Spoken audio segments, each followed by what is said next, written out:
बिहार विधानसभा चुनाव से पहले राज्य की राजनीति में एक बड़ा बदलाव देखने को मिला है और ये बदलाव बिहार के पूर्व विधायक बाहुबली नेता अनंत सिंह जेल से बाहर आने के बाद मुख्यमंत्री नीतीश कुमार से मिल चुके हैं। ये मुलाकात अनंत सिंह के जेडीयू के टिकट पर चुनाव लड़ने की घोषणा के बाद हुई है। इस मुलाकात से राज्य की राजनीति में गर्मी आ गई है।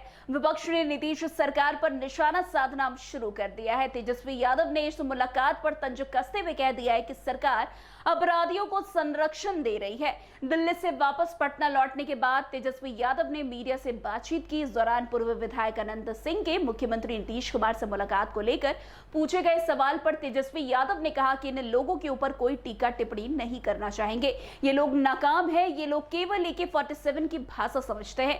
AK-47 घर में मिलता है, वही सरकार पकड़ती है और वही सरकार उन्हें छुड़वाने का काम भी करती है। ये सब बिहार की जनता समझती है। उन्होंने आगे कहा कि इन लोगों के विषय में पार्टी के प्रवक्ता जवाब देंगे। ये हम लोगों के लायक नहीं है। वैसे बता दें कि मोकामा के पूर्व विधायक और बाहुबली अनंत सिंह ने शनिवार को सीएम नीतीश कुमार से मुलाकात की। सूत्रों की माने तो वो 15 मिनट तक सीएम हाउस में रहे। अनंत सिंह ने सीएम हाउस से बाहर निकलने के बाद मीडिया से बातचीत भी नहीं की। सूत्रों ने यह भी बताया है कि अनंत सिंह ने मोकामा से जेडीयू के उम्मीदवार के रूप में अपनी दावेदारी पेश की है। वैसे जेल से रिहा होने के बाद ही पूर्व विधायक और बाहुबली अनंत सिंह ने बड़ा राजनीतिक ऐलान किया था। उन्होंने स्पष्ट किया था कि वे एक बार फिर मोकामा से विधानसभा चुनाव लड़ेंगे और इस बार मुख्यमंत्री नीतीश कुमार की पार्टी जेडीयू से मैदान में उतरेंगे। वैसे आपको बता दें कि जेल से बाहर निकलने के बाद ही अनंत सिंह ने मोकामा से चुनाव लड़ने का तो ऐलान किया ही साथ उन्होंने कहा कि वो नीतीश कुमार की पार्टी जेडीयू से ही चुनाव लड़ेंगे। अनंत सिंह का साफ कहना था कि तेजस्वी यादव के खिलाफ अगर मुझे उतारा जाता है तो तेजस्वी यादव की जमानत जब्त कर दूंगा। तेजस्वी की सरकार बनने के दावों को लेकर अनंत सिंह ने कहा था कि तेजस्वी की पार्टी 15 सीटों पर सिमट जाएगी और नीतीश कुमार फिर से बिहार के मुख्यमंत्री बनेंगे।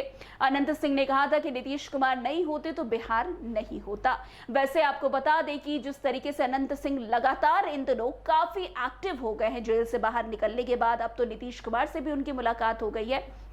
वैसे आपको बता दें कि अनंत सिंह 2005 से 2020 तक लगातार 5 बार मोकामा विधानसभा सीट से चुनाव जीते हैं। 2022 में AK-47 मामले में सजा होने के बाद उनकी विधायकी खत्म हो गई थी। इसके बाद 2022 में उनकी पत्नी नीलम देवी आरजेडी के टिकट पर उपचुनाव जीती थी।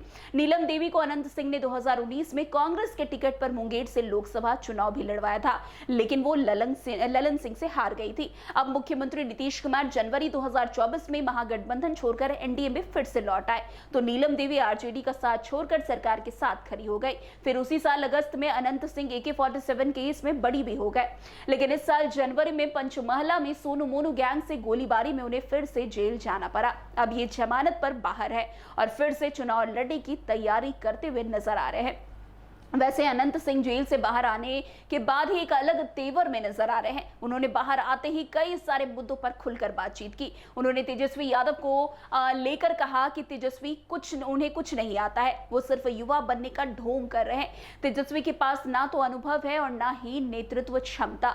उन्होंने कहा कि तेजस्वी को 15 सीटें भी इस बार नहीं मिलने वाली। उनके माता पिता इतने साल मुख्यमंत्री रहे लेकिन बिहार को कुछ नहीं दिया। तेजस्वी सिर्फ बातें करते हैं, काम कुछ नहीं करते। नीतीश कुमार को लेकर अनंत सिंह ने खुलकर समर्थन भी जताया है। उन्होंने दावा किया है कि नीतीश कुमार ही अगली बार फिर से मुख्यमंत्री बनने जा रहे हैं। वैसे अब जिस तरीके से अनंत सिंह लगातार जेल से बाहर आने के बाद एक्टिव मोड में नजर आ रहे हैं नीतीश कुमार को लेकर, जहां उनका खुला समर्थन सामने आ रहा है, तो दूसरी तरफ तेजस्वी यादव को लेकर के भी वो लगातार निशाना साधते हुए नजर आ रहे हैं। अब तो तेजस्वी यादव ने भी अनंत सिंह पर बड़ा हमला कर दिया है। उनका साफ कहना है कि ये लोग AK-47 की ही भाषा समझते हैं और नीतीश कुमार जो है अपराधियों को संरक्षण देने का काम कर रही है। अब इस बात में कितनी सत्यता है ये तो आने वाला समय ही बताएगा, लेकिन जिस तरीके से तेजस्वी यादव ने अनंत सिंह पर अभी बड़ा प्रहार किया है, इसके बाद उनके समर्थकों के द्वारा क्या कुछ कहा जाता है ये भी देखना काफी दिलचस्प होगा। तो आज की इस खबर में बस इतना ही। अन्य खबरों में हमारे साथ ऐसे आगे बने रहें और देखते रहिए। तब तक के लिए NBC 24। धन्यवाद।